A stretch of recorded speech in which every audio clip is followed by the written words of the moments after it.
Satu step ini kita buat setiap hari 100 kali.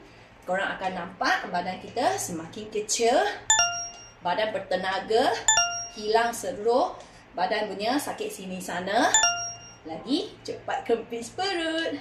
Cepat-cepat follow, like, share, save video ini. Kita buat sama-sama sekarang supaya kita berusia punya masa, badan kita masih bertenaga, tak ada masalah sakit, tak ada masalah kesihatan badan. Cara yang betul ialah kita kena kemut dulu. So siapa belum lagi mahir kemut perut, yang boleh kasih kita lagi cepat kempis perut punya senaman perut, pergi profil Tok Mami, check video kemut perut.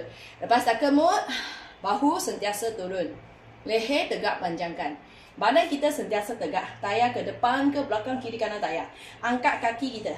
So mula-mula kita tak boleh angkat tinggi, kita bermula dengan macam ni. Sikit-sikit. So korang boleh sentuh peha.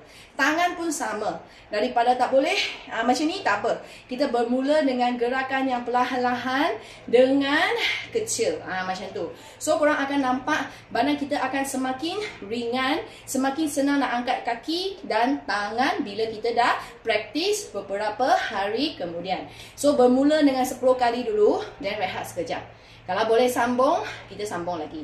Kalau tak boleh sambung, tak apa. Esok kita buat sekali lagi. So korang akan semakin buat, semakin senang, semakin bertenaga, semakin hilang sakit badan, semakin kecil badan korang, perut kempis. So jangan lupa, video ni sangat penting.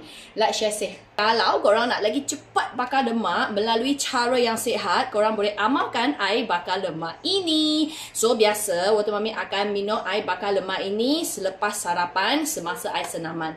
So kalau korang yang tak ada senaman pun boleh je minum supaya dia boleh dengan cara yang sihat naikkan metabolik bakar lemak badan. So selepas kita minum, kita akan rasa bertenaga, kenyang, kurang lapar, lepas tu emosi tenang. Yang paling best, semua ini adalah makanan sihat. Tak ada campuran gula, perisa, pengawet, pewangi, pewarna, semua dia tak ada. So setiap hari kita minum, cara dia ialah 1 sachet campur dengan 1 liter air. Dan 1 liter air kita minum selepas pagi punya sarapan sampai pukul 12. So kita dah masuk 1 liter punya air dalam badan. So ini juga membantu kita detox. Bukan ciri-biri, bukan sakit perut punya, jangan risau. Disebabkan di dalam tak ada sebarang campuran macam pemanis, susu, creamer, itu semua tak ada, gula semua dia tak ada. So dia punya rasa bukan manis punya. Dia pahit-pahit manja yang sedap.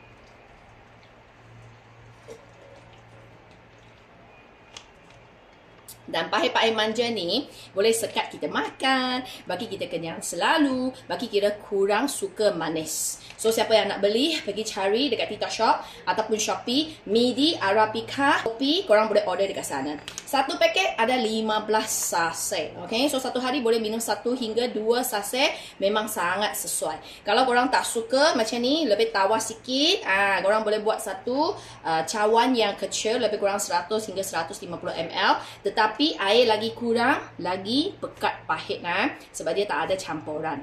So korang pergi amalkan minuman air bakar lemak ini yang berkesan lagi sihat untuk kita punya badan setiap hari.